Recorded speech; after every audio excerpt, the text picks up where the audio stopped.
Então vamos lá. Fala pessoal, meu nome é Cláudio, eu sou desenvolvedor Android e seja bem-vindo a mais um vídeo aqui do canal.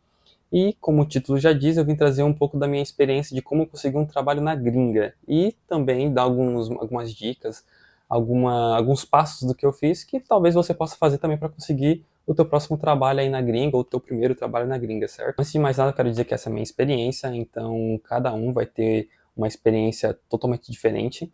Então, essa é tudo que eu vou falar aqui agora é baseado na minha experiência. E eu espero que isso possa ajudar você até conseguir o teu primeiro trabalho no exterior, ou então o teu segundo, ou para aqueles que têm mais curiosidade em saber sobre como conseguir, né? Tá se preparando ali, quer começar a fazer uma procura internacional, procurar trabalho no exterior, então talvez esse vídeo possa te ajudar. Antes de mais nada, eu quero dar um pouco de contexto de como eu consegui esse trabalho no exterior. Basicamente, eu estava trabalhando numa empresa em São Paulo, uma empresa de consultoria, uma empresa bem grande, inclusive, e os recrutadores começaram a entrar em contato comigo para oferecer oportunidade de trabalhar no exterior. Então aqui já vai a primeira dica que eu vou dar, que é ter o LinkedIn muito bem feito, muito bem estruturado. Na época, eu estava começando a procurar trabalhos no exterior, até porque na época da pandemia houve uma alta procura sobre programadores. Então eu aproveitei esse crescimento que estava tendo aí por demanda sobre programadores e comecei a estruturar todo o meu LinkedIn. Refiz todo o meu currículo e também fiz o meu currículo em inglês no LinkedIn. Então no LinkedIn a gente tem duas partes lá, onde você coloca o seu LinkedIn todo em português, todo em inglês. O meu LinkedIn já estava totalmente em português, aí eu alterei ele todo em inglês e adicionei coisas que estava faltando, né, as últimas experiências e tal. Então eu fiz todo um compilado e atualizei, deixei o mais bonitinho possível, né, digamos assim, no LinkedIn. E por conta disso, os recrutadores começaram a entrar em contato comigo, mandando ofertas de trabalhos, muito dos Estados Unidos, da Europa também, e até nos Países Baixos. Inclusive, eu lembro que teve um na Holanda que mandou para mim e outro na Suíça também, que mandaram alguns recrutadores entrarem em contato comigo. Então, assim, a dica logo de cara é ter o seu LinkedIn totalmente estruturado. Eu sei que tem pessoas que conseguem trabalho por outros meios, utilizando Workana, ou Remote.io, ou We Work Remotely. Eu sei que tem vários sites aí que você pode utilizar para poder conseguir esse trabalho remoto, mas, como eu disse, essa minha experiência foi assim que eu consegui o primeiro trabalho na gringa, né, que foi através do LinkedIn. E eu acho que até os dias de hoje o LinkedIn é muito válido, muito usado para você fazer conexões e conseguir trabalhos, tanto nacional quanto no exterior, né? Mas como eu tô falando aqui do exterior, tem alguns recrutadores hoje que entram em contato comigo ainda oferecendo trabalho e tudo mais. E uma das coisas que eu fiquei muito preocupado quando eu estava começando a aplicar para vagas no exterior era o nível de experiência que as empresas queriam, o nível de inglês e também com o salário, né, de quanto pedir e tal e tudo mais.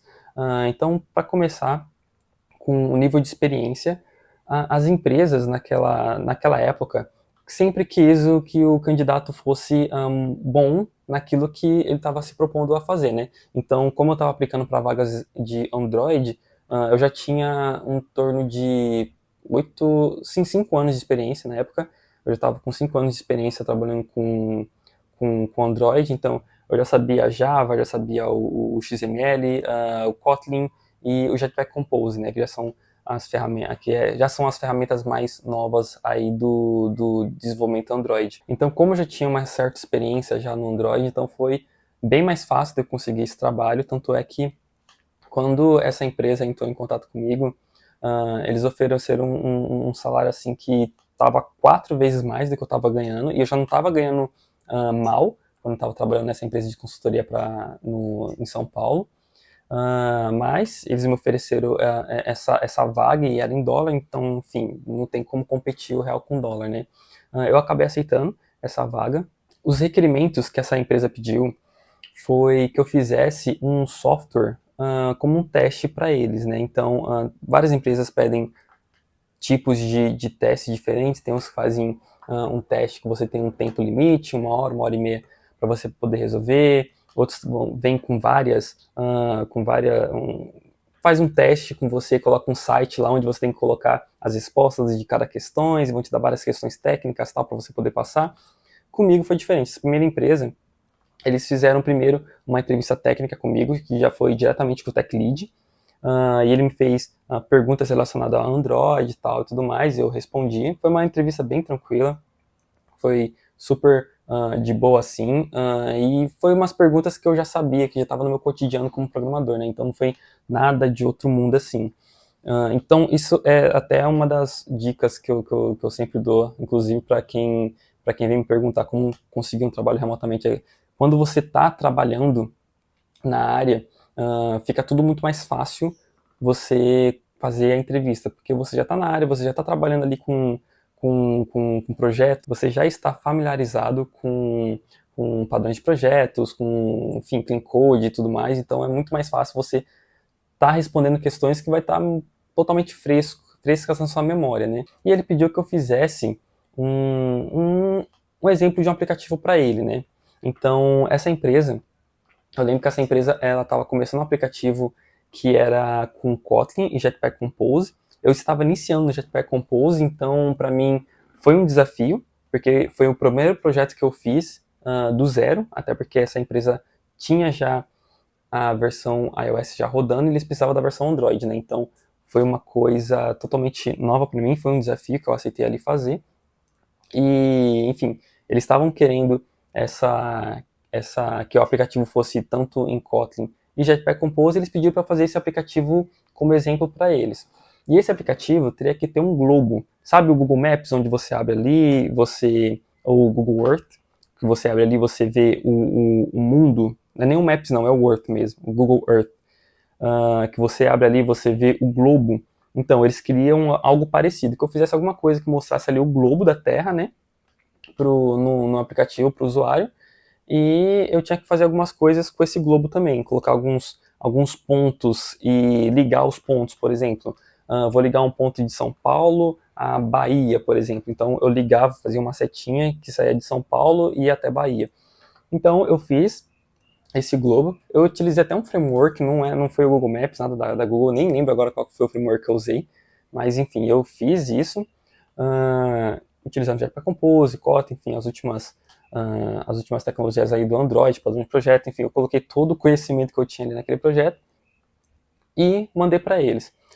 Dali uma semana, se não me engano, acho que nem isso, acho que uns 3 dias, se não me engano, eles já entraram em contato comigo, falando que queriam continuar com o processo e tal, porque eu tinha passado, e eu fui falar direto com o gerente do projeto, tanto com o gerente quanto com a CEO da empresa, né? Então eu falei com eles, a entrevista também foi muito de boa, muito fácil. Então, além da experiência que me ajudou muito a conseguir esse trabalho, eu continuar a estudar sobre o Android, sobre novas ferramentas, me ajudou muito também a conseguir esse trabalho. Então, por exemplo, essa empresa estava querendo que fizesse um aplicativo utilizando Jetpack Compose. No trabalho que eu tinha anteriormente, eu não estava utilizando Jetpack Compose, até porque era para um banco que eu estava trabalhando e estava utilizando XML. Então, como era um software legado e tinha muito código ali que já estava faz tempo, então não dá para fazer uma atualização para o Jetpack Compose.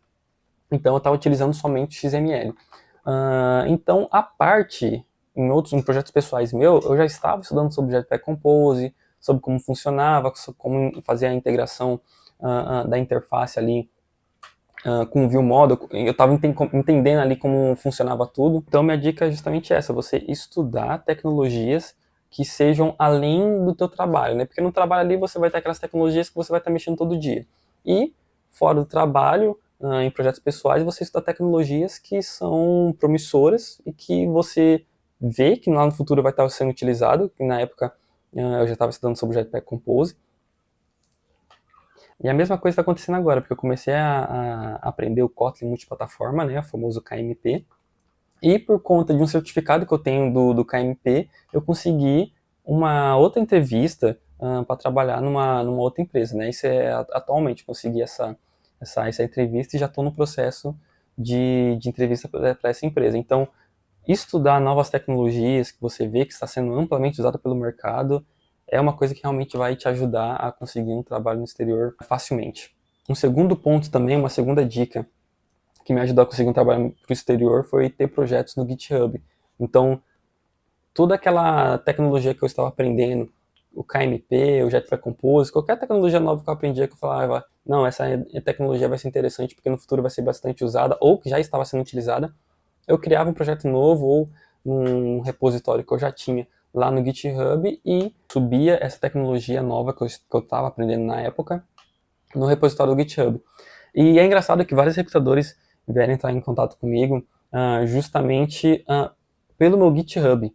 Então, eles entravam no meu LinkedIn tá o meu link do GitHub, e eles falavam assim, eu vi que você está utilizando tal tecnologia no seu GitHub também, então, por conta disso, a gente acha que você é um bom match aqui para essa posição que tem aberto. E uma outra dica também que muita gente fala que cara, assim, é real demais, você continuar aplicando para as vagas mesmo depois de você receber um não. Cara, eu recebi tanto não antes de conseguir esse meu primeiro trabalho no exterior, porque eles entraram em contato comigo, né? A recrutadora entrou em contato comigo, tal e tudo mais, e eu consegui. Só que eu já estava aplicando para as vagas no exterior, então eu já tinha recebido poucos nãos. E isso, assim, não me deixou triste de maneira alguma, porque eu sabia que em um momento ou outro eu ia conseguir essa minha vaga para o exterior trabalhando remotamente, então eu consegui tranquilo e continuei aplicando para as vagas normalmente. Então, assim, se você ter medo de aplicar para as vagas, esse medo vai te paralisar e vai demorar mais tempo para você conseguir essa vaga no exterior. E aplicar para as vagas no exterior me ajudou também a ter uma visão melhorada sobre como funcionam essas entrevistas. Porque por mais que, na minha opinião, as entrevistas sejam muito parecidas com aqui do Brasil, porque, enfim, é tecnologia, é programação, eles vão te fazer, quando for entrevista técnica, eles vão te fazer as mesmas perguntas, vão te perguntar sobre pontos do SDK que você conhece, sobre o framework que você está utilizando. Então, esses pontos são, enfim, são iguais para qualquer parte do mundo que você esteja aplicando. Mas você responder essas perguntas em inglês já é diferente. Então, estudar, começar a fazer essa aplicação para as entrevistas em inglês desde já, cara, vai te dar uma tranquilidade muito boa, entendeu? Para poder conseguir esse primeiro trabalho na gringa, né? E, já que eu entrei nesse ponto, né, o inglês, enfim, é imprescindível, não tem nem muito o que falar, mas assim, muita gente bloqueia, para ali, não continua aplicando para vagas remotas no exterior justamente por conta do inglês, né, por conta que eles recebem o primeiro não e já desiste por ali, fala, não, isso não é para mim, ou então tá muito difícil, eu vou estudar mais inglês, então eu vou parar um pouquinho, vou estudar mais e depois eu vou voltar a aplicar. Tudo bem, isso pode até ser que funcione, na verdade, funciona para várias pessoas, só que, na minha opinião, se tu já começou e recebeu o teu primeiro não, é mais fácil você continuar a receber nãos, porque você vai desbloquear esse inglês, que talvez esteja bloqueado caso você não esteja confortável em falar inglês, então, continuando a aplicar para as vagas, você vai desbloquear isso e essa naturalidade vai vir muito mais rápido. Tá bom, Cláudio, mas quanto você ganhava nessa primeira empresa que você trabalhou? Bom, como era época de pandemia, então a bolha inflou e muito, né? Eu lembro que nesse primeiro trabalho eu estava ganhando US$ 5.000. Hoje eu já não estou mais ganhando tudo isso, até porque, enfim, vários layoffs que aconteceu aí nos últimos tempos, então abaixou um pouco mais nessa empresa atual que eu estou trabalhando, mas assim, ainda assim, eu estou ganhando muito mais do que eu estava ganhando quando eu estava trabalhando como CLT aqui no Brasil. Então, assim, compensa e compensa muito. Bom, e a última coisa que eu queria falar aqui é que não é muito tarde para conseguir esse trabalho na gringa, né? Porque por mais que a gente teve vários layoffs aí em 2024 e também agora em 2025, ainda tem várias empresas procurando programadores, não com tanta intensidade como antes, porque, enfim, muita coisa aconteceu, guerra, enfim, política, tanto nos Estados Unidos, que muita gente foi mandada embora lá, mas ainda não está impossível, né? Está mais fácil para quem é sênior, isso é verdade. Para quem é júnior ou pleno ainda vai, mas para quem é júnior é mais difícil de conseguir trabalho na gringa. Eu diria que assim, eu acho muito difícil conseguir, mas para quem já está no nível pleno, sênior, ainda tem empresas que procuram programadores, né? Bom, então é isso, um vídeo curto, só para poder passar um pouco da minha experiência, de como conseguir o meu primeiro trabalho na gringa, né? E assim, se vocês quiserem saber mais alguma coisa que eu deixei escapar, ou que eu esqueci mesmo, que vocês queiram saber, só deixa nos comentários aí que eu vou responder diretamente vocês no comentário. Se for uma coisa muito grande assim, eu até faço um outro vídeo sobre isso, né? Mas é isso, pessoal. Se vocês gostaram, então curta o vídeo e espero vocês lá no próximo.